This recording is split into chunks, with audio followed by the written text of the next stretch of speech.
Então, gente, continuando aqui, estava falando sobre o mercado de crédito. Então, nós temos de um lado um conjunto de agentes superavitários com condições de financiar a economia e de outro lado um conjunto de agentes deficitários demandando crédito na economia. E há uma interação entre esses dois conjuntos de pessoas, agentes econômicos. Pela interação entre ofertantes e demandantes de crédito, é definido a taxa de juros ou as taxas de juros das diferentes operações de crédito na economia. Mas como a gente falou no tópico 10, essas relações entre agentes superavitários e deficitários, pessoalmente, não é o padrão da economia. Por razões muitas, né? Principalmente do lado dos ofertantes de crédito. A maior parte deles, a imensa maioria, quase a totalidade, não são profissionais do mercado financeiro, não são bancos, não são especialistas em análise de risco financeiro, análise de risco de não pagamento de dívidas, e por isso pessoas que têm dinheiro disponível não saem pelas ruas emprestando dinheiro para quem precisa. A preferência dos superavitários, principalmente, é aplicar no mercado financeiro ou nos bancos, né? Simplificadamente, no mercado financeiro em geral. E essa é a razão de ser da existência dos bancos na economia, que é o que a gente falou do mercado financeiro e dos bancos na economia, que é o que a gente falou no tópico 10. E daí que os bancos reúnem, em vez dos muitos milhões de agentes superavitários na economia financiarem os muitos agentes deficitários diretamente, o que os agentes superavitários fazem é aplicar seus recursos em um banco ou no sistema financeiro, e o sistema financeiro é que é encarregado pelas análises de risco, pelos contratos, pela diluição de riscos, né, ao emprestar dinheiro aos agentes deficitários. Só que a gente tem o que? O fato de existir banco não altera nada. Ou o fato de existir mercado financeiro, o fato dos agentes superavitários aplicarem seus recursos no mercado financeiro e o mercado financeiro ficar responsável por repassar esses recursos aos deficitários, não altera, lógico, mas não altera substancialmente nada. A diferença agora é que o mercado financeiro, os bancos, eles vão cobrar taxas, comissões, e haverá uma diferença entre a taxa de juros que os devedores pagam e a taxa de juros que os depositantes, credores, recebem. Mas, de qualquer forma, o volume de recursos disponíveis na economia, na mão dos superavitários, ele flui para os deficitários, só que via sistema financeiro, né? E daí que está tudo certo, a economia está funcionando, o dinheiro continua, como eu falei no vídeo anterior, ou o dinheiro está na mão dos superavitários ou está na mão dos deficitários, e uma diferença entre demanda e oferta de crédito leva à variação da taxa de juros, mas de forma que o dinheiro sempre fica disponível na economia, sendo utilizado pelos diferentes agentes econômicos, né? Sendo assim, por que tanto se relaciona a taxa de juros com a inflação? É porque aumentar ou reduzir a taxa de juros leva a aumento em demanda de moeda e daí a variação de preços? Na realidade, não.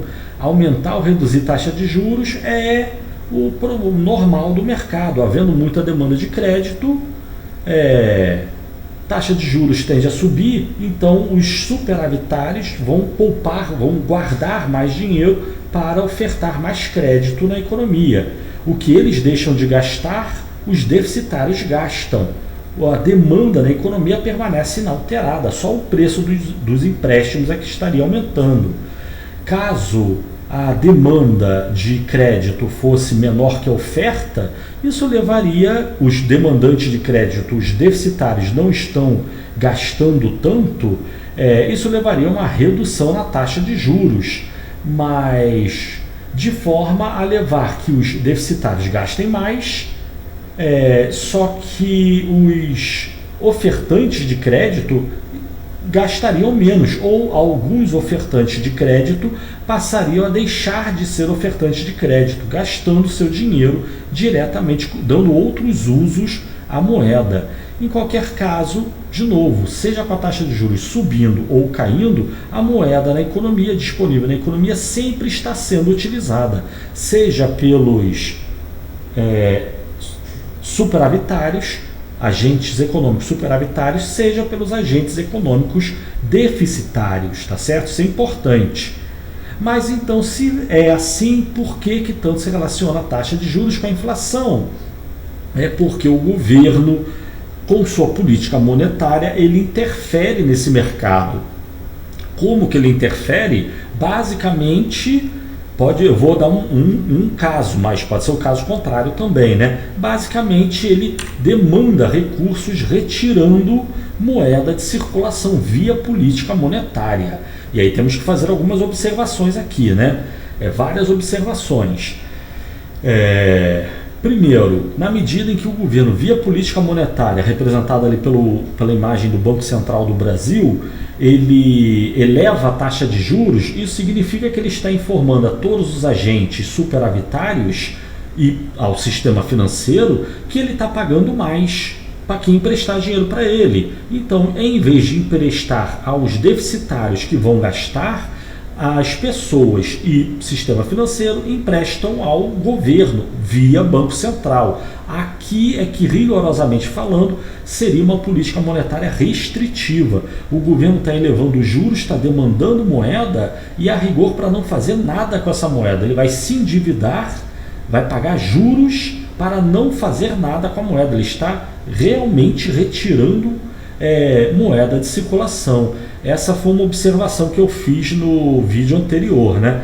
O governo aumentar os impostos não daria esse mesmo efeito? A rigor, sim, mas claramente se o governo arrecada impostos, a arrecadação tributária aumenta, esse dinheiro vai ser gasto pelo governo. O governo não vai guardar dinheiro arrecadado de impostos. Agora, uma política monetária, ela tem o objetivo de conter a inflação. Esse sim, o governo está afetando diretamente o aumento ou redução de moeda em circulação. No caso que eu estou mostrando aí, com a seta em direção, representando os financiamentos em direção ao Banco Central, eu estou querendo representar que o governo está retirando dinheiro de circulação. Caso o governo capte mais dívidas, aumente os juros para captar mais dinheiro e utilize esse dinheiro para realizar gastos, pois então o dinheiro continua na economia normalmente e a questão inflacionária permanece como está, né? De um lado. Agora, de outro lado, se o governo tira dinheiro de circulação e efetivamente ele some, entre aspas, com essa quantidade de moeda da economia, isso sim é que vai impactar a demanda. Os deficitários que gastam dinheiro não vão mais gastar porque eles não estão recebendo crédito e o juros está alto. E o crédito está indo para quem? Está indo para o governo, que faz o que com o dinheiro? Nada. Então o dinheiro está sumindo de circulação. O governo estaria retirando moeda da economia. E isso impacta a demanda e daí os preços da economia. Ok. Aí foi o que eu falei, poderíamos ter uma seta em sentido contrário aí, né? O Banco Central, o governo, normalmente é o que ele faz, ele pode expandir a quantidade de moeda em circulação. Como? Aí de novo, que a gente já falou, o governo vai emitir moeda e aí sim, ele é que vai emprestar ao sistema financeiro. Ele se tornaria mais um ofertante, o governo, via Banco Central, se tornaria mais um ofertante de crédito, o que tende a reduzir juros e aumentar os financiamentos dos agentes deficitários. Ok, só que essa redução de juros por si só é causa de inflação? Como já vimos, não, a não ser que seja fruto de política monetária expansionista do governo. É o governo aumentando a quantidade de moeda na economia, tá certo? Mas então, nós temos três situações, né? Três observações. Primeiro, o governo retirar dinheiro da economia por si só, isso impacta a inflação? A rigor, não. temos que ter uma outra resposta. O governo está tirando dinheiro e está gastando? Tá. Então a quantidade de moeda continua inalterada. É uma situação. Segunda situação, o governo está tirando moeda de circulação e não está fazendo nada com o dinheiro, está guardando num cofre, entre aspas. Isso sim impacta, com certeza. E para retirar dinheiro de circulação, o governo oferece taxas de juros mais altas, né? É daí que a taxa de juros vai impactar a inflação, mas não pela taxa de juros, mas sim porque o governo está captando recursos e tirando eles de circulação, tirando eles da economia, tá? São duas observações então, tá? Duas situações que eu citei. Essa seta de baixo aí significa que a inflação vai cair? Por si só não. Tem que ver o que o governo vai fazer com o dinheiro. Se ele gastar, a inflação continua como está. Se ele guardar o dinheiro arrecadado via financiamento, aí sim a inflação é impactada. E normalmente quando se fala em Banco Central é esse segundo caso que se considera, né? Política monetária restritiva. Uma terceira observação que eu fiz essa seta poderia estar em sentido contrário, em direção contrária. O Banco Central é que poderia estar financiando mais ainda o sistema financeiro e daí o resto da economia, tá bom? Mas então, sendo assim, do jeito que eu falei, a gente tem o quê? Que essa explicação amplamente divulgada, propagada, que todo mundo a rigor entende, não é de toda errada, só que tem que ser melhor entendida. Rigorosamente falando, vou dizer que se é para falar dessa forma aí, isso aí está errado. A relação não é entre taxa de juros, demanda e preços. A relação é entre quantidade de moeda e preços. Se a taxa de juros impacta a quantidade de moeda em circulação, então vai ter impacto sobre os preços. Se não, não haverá impacto sobre os preços, né?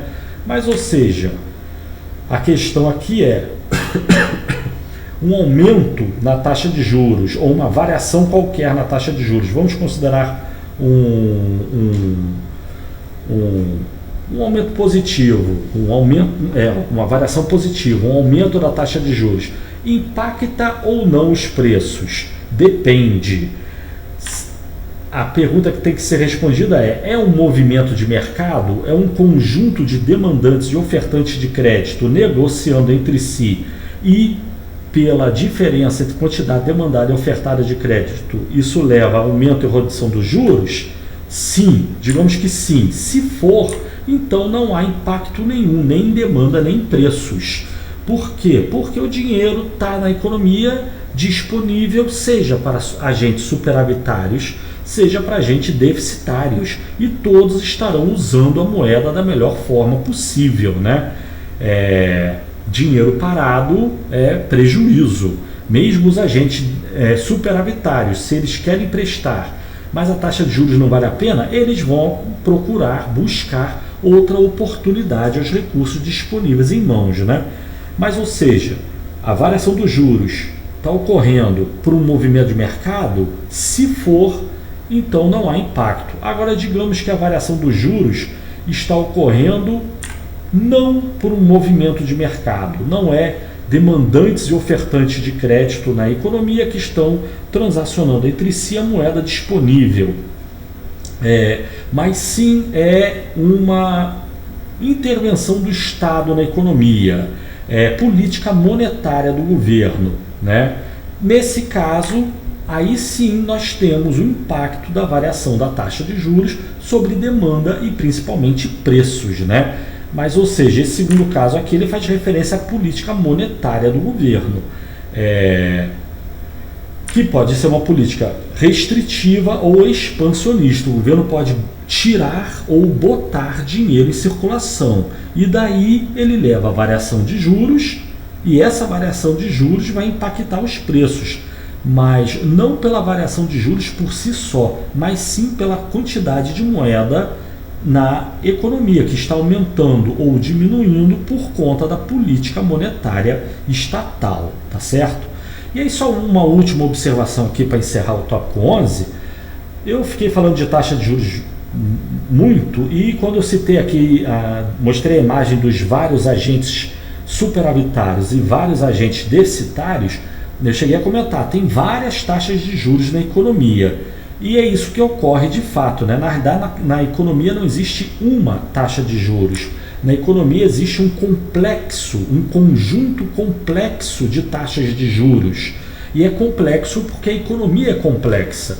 Então existem taxas de juros para empréstimos de curto prazo e de longo prazo, empréstimos para a economia nacional e estrangeira, empréstimos para uma região ou outra, empréstimos com garantia ou sem garantia, e por aí vai. Diversos aspectos das diferentes operações de crédito na economia levam a diferentes operações de crédito ter diferentes taxas de juros. De tal forma que na economia não existe uma taxa de juros, existem várias, milhares, infinitas taxas de juros para diferentes operações de crédito. Normalmente, quando se fala em juros, aqui no Brasil, se faz referência à famosa taxa básica de juros, que é a taxa Selic, que é a taxa de juros que o Banco Central cobra ou oferece aos bancos, né? De tal forma botar e tirar dinheiro de circulação. Só que essa é a taxa de juros que o governo paga ou recebe, né, junto aos bancos. Se você for pegar dinheiro emprestado, você não consegue dinheiro pela taxa do governo, que a rigor é a pessoa menos arriscada da economia, dado que ele tem uma fábrica de dinheiro, né? Então, emprestar dinheiro para ele, os bancos emprestam baratinho. Emprestar dinheiro para você, eles vão cobrar muito mais, ou para qualquer outra pessoa, né? Empresas grandes ou pequenas, né? E na economia nós temos diversas diferentes taxas de juros. Se a gente considerar todas as operações de crédito realizadas no sistema financeiro oficial, regular, autorizados pelo Banco Central, a gente tem um conjunto de operações de crédito, para cada uma delas uma diferente taxa de juros, e o Banco Central calcula a média das taxas de juros das diferentes operações de crédito na economia. E a situação brasileira aí, no caso em novembro de 2020, é essa, né? O relatório do Banco Central está informado ali. A gente tem que a taxa básica de juros no Brasil atualmente é 2% ao ano, recorde histórico, quase que inacreditável, né? Se você voltar nos anos 80 e dizer, um dia o Brasil vai ter uma taxa de juros de 2% ao ano, todo mundo vai dizer que você é completamente louco, né? Mas enfim, estamos vivendo com esse Brasil aí com um juros de 2% ao ano e que não está impactando inflação nenhuma. É a taxa de juros básica mais baixa da economia, e mesmo assim a economia está em crise e com inflação relativamente baixa, né? Embora tudo indica que vai crescer para os próximos meses. Mas de outro lado nós temos ali a taxa média de juros do crédito livre, pois no Brasil, devido à intervenção do Estado na economia, existem diversas operações de crédito que são direcionadas: crédito agrícola, crédito imobiliário, crédito industrial via BNDES. O governo interfere em várias operações de crédito, desconsiderando essas que o governo interfere, olhando só as operações de crédito livre, crédito ao consumidor, crédito para compra de veículos, cartão de crédito, cheque especial, pegando todas as transações de crédito, na média a taxa de juros dela é essa aí que a gente está vendo, em novembro de 2020, 25,7% ao ano, né? Então, tem outras taxas no Brasil, como eu falei, tem o crédito direcionado no Brasil, estou desconsiderando ele aqui. Quem quiser, busca aí esse relatório, quem quiser ver, né? Busca esse relatório do Banco Central aí, ele dá mês a mês a situação dos juros, entre outras estatísticas aí do mercado financeiro brasileiro, tá certo? Mas enfim, acabamos aí o curso de Introdução à Economia. Ficamos por aqui agora então. Valeu, tchau!